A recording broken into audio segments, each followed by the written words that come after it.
In the heart of chaos, Marcus Aurelius did not break, he breathed.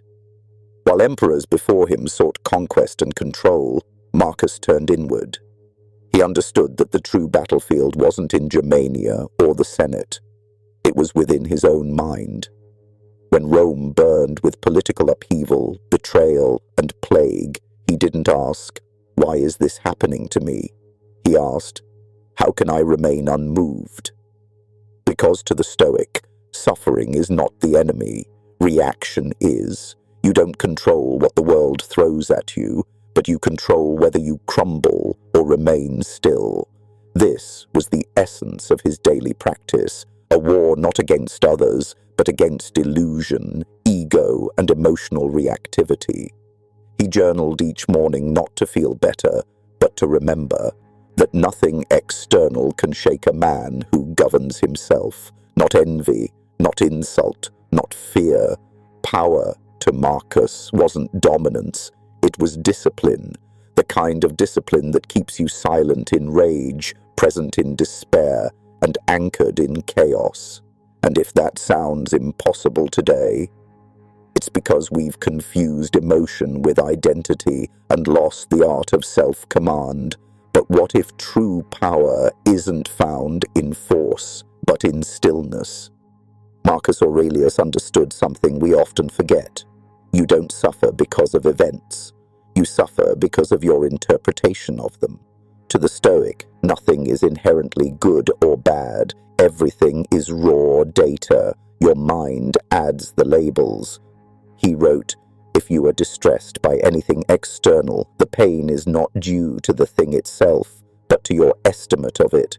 This wasn't just philosophy, it was survival. When his army faced famine, when his closest generals betrayed him, he didn't crumble into despair. He reframed it, not as punishment, but as practice, not as chaos, but as curriculum. Because if you train your perception, no event can enslave you, no insult can define you, no loss can destroy you. This is the root of Stoic power, emotional neutrality, not apathy, but intentional perspective. It's not about suppressing emotion, it's about questioning its source. Is this truly terrible, or did I just assume it is? In a world that reacts instantly, he teaches us to respond deliberately, to pause, to zoom out, to ask, what story am I telling myself? Because the mind is not just where pain begins, it's also where peace can be restored. It wasn't the battlefield that tested Marcus most, it was the siege within. He was an emperor surrounded by chaos, wars, plagues, betrayal, political unrest. But his greatest enemy was never outside the palace walls. It was the storm inside his own mind, jealousy, irritation, fear, desire. These weren't enemies to be conquered, but urges to be observed. He didn't suppress them, he studied them. Like a scientist in a storm, he would watch the winds of his emotions without being blown away. He knew reacting blindly is not strength. Strength is the space between impulse and action, that pause, that breath, that moment of stillness in the chaos. That's where freedom lives. And today, when most people are slaves to the first emotion they feel, Marcus shows us what it means to master the second, to recognize the wave and not ride it. Because peace is not the absence of emotion, it's the leadership of emotion. And no army, no empire, no enemy can defeat a person who doesn't betray themselves in the storm. That was his practice, not the elimination of pain, but the refusal to become it. While most drift through life reacting to everything, Marcus Aurelius practiced something radical, choosing his response. In the noise of battle and betrayal, he carved out a silent inner space, a space between what happened and how he answered it, and in that space he ruled. Because the Stoic doesn't seek to escape reality, he seeks to respond to it with reason. Marcus didn't numb himself to pain. He didn't fake positivity. He simply refused to be manipulated by moments. When anger flared, he didn't say, "I am angry." He said, "Anger is visiting me." That shift from identity to observation is the shift from chaos to command. You're not your thoughts. You're the one watching them. You're not your fear. You're the one facing it. This is the highest form of power, not control over others, but control over the moment within, because the moment is all there is, not the past that haunts you, not the future that teases you, just this breath, this choice, this second. And when you learn to master one moment, you begin to master them all. That's what Marcus practiced, not reacting by instinct, but responding by principle. Because power isn't loud, it's silent, it's still, and it starts now. There's a moment in every life when the chaos doesn't slow down, the pressure doesn't lift, the pain doesn't pass, and the world keeps asking for more. This is where most people break. But Marcus saw it differently.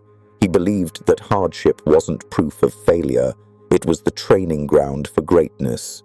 When the empire demanded his decisions during plague, war, and betrayal, he didn't retreat into comfort. He leaned into discomfort, not because he enjoyed it, but because it revealed who he really was.